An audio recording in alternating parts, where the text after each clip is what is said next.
എല്ലാവർക്കും ലോഗോസിലേക്ക് സ്വാഗതം.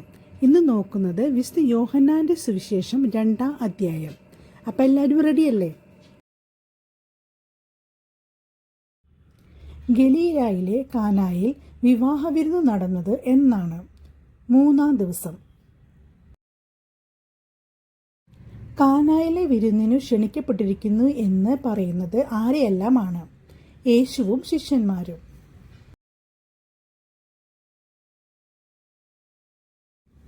കാനായിൽ വീഞ്ഞു തീർന്നു പോയപ്പോൾ യേശുവിൻ്റെ അമ്മ പറഞ്ഞത് എന്ത്? അവർക്കു വീഞ്ഞില്ല. അവർക്കു വീഞ്ഞില്ല എന്ന് അമ്മ പറഞ്ഞപ്പോൾ യേശുവിൻ്റെ മറുപടി എന്തായിരുന്നു? സ്ത്രീയെ, എനിക്കും നിനക്കും എന്ത്? എൻ്റെ സമയം ഇനിയും ആയിട്ടില്ല. അമ്മ പരിചാരകരോട് പറഞ്ഞത് എന്ത്? അവൻ നിങ്ങളോട് പറയുന്നത് ചെയ്യുവിൻ. യഹൂദരുടെ ശുദ്ധീകരണ കർമ്മത്തിനുള്ള വെള്ളം നിറയ്ക്കുന്ന എത്ര കൽഭരണികൾ ഉണ്ടായിരുന്നു? അതിൽ എത്ര അളവ് കൊള്ളുമായിരുന്നു?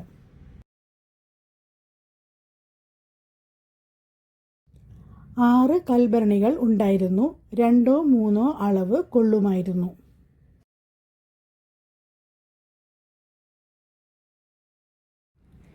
യേശു പരിചാരകരോട് കൽപ്പിച്ചത് എന്ത്?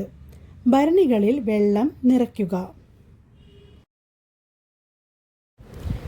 അത് എവിടെ നിന്നാണെന്ന് അവൻ അറിഞ്ഞില്ല. കലവറക്കാരൻ. വീഞ്ഞായി മാറിയ വെള്ളം എവിടെ നിന്നാണെന്ന് ആർക്കറിയാമെന്നാണെന്ന് പറയുന്നത്? വെള്ളം കോരിയ പരിചാരകർ.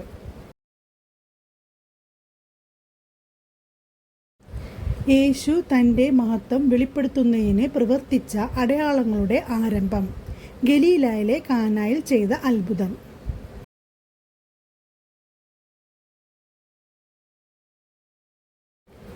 കാനായിലെ അത്ഭുതത്തിൻ്റെ ഫലമായി ആരാണ് യേശുവിൽ വിശ്വസിച്ചത്? അവൻ്റെ ശിഷ്യന്മാർ. കാനായിലെ അത്ഭുതത്തിനു ശേഷം യേശു എവിടേക്കാണ് പോയത്? കഫർനാമിലേക്ക്.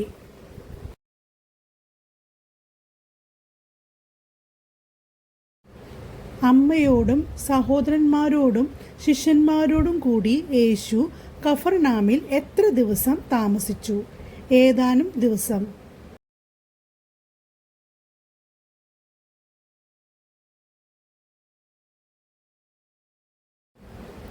ഏത് അത്ഭുതത്തിനു ശേഷമാണ് യേശു ദേവാലയം ശുദ്ധീകരിക്കുന്നത്? കാനായിലെ വിവാഹ വിരുന്ന്.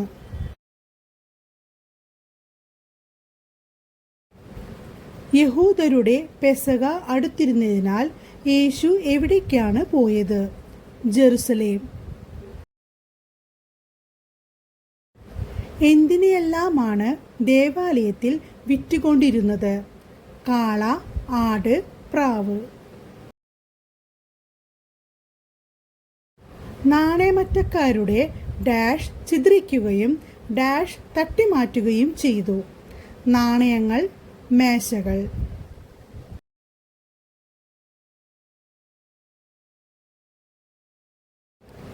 ഇവയെ ഇവിടെ നിന്ന് എടുത്തുകൊണ്ടു പോകുവിൻ. യേശു ആരോടാണ് ഇത് പറഞ്ഞത്? പ്രാവുകളെ വിൽക്കുന്നവരോട്.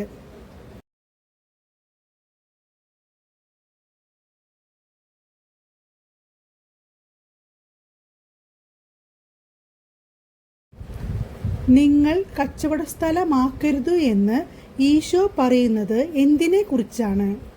പിതാവിൻ്റെ ആലയത്തെക്കുറിച്ച്.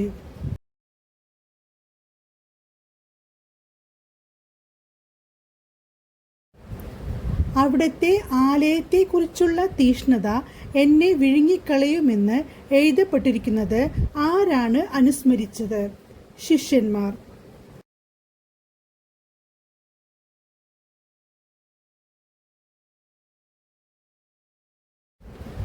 ഇത് ചെയ്യാൻ നിനക്ക് അധികാരമുണ്ടതിന് എന്തടയാളമാണ് നീ ഞങ്ങളെ കാണിക്കുക?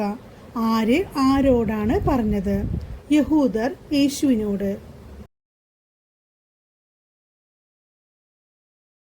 ദേവാലയം നശിപ്പിച്ചാൽ എത്ര ദിവസം കൊണ്ടാണ് യേശു അത് പുനരുദ്ധരിക്കുക? 3 ദിവസത്തിനകം. ദേവാലയം പണിയാൻ എത്ര വർഷമെടുത്തു? 46 സംവത്സരം. യേശു പറഞ്ഞ ദേവാലയം ഏതാണ്?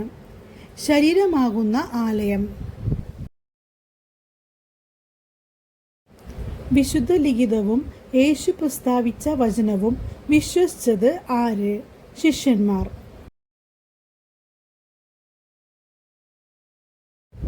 ഡാഷിന് അവൻ ഡാഷിൽ ആയിരിക്കുമ്പോൾ പ്രവർത്തിച്ച അടയാളങ്ങൾ കണ്ട് വളരെ പേർ അവൻ്റെ നാമത്തിൽ വിശ്വസിച്ചു.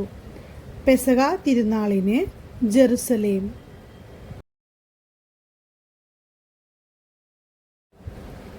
യേശു ആവട്ടെ അവരെ വിശ്വസിച്ചില്ല.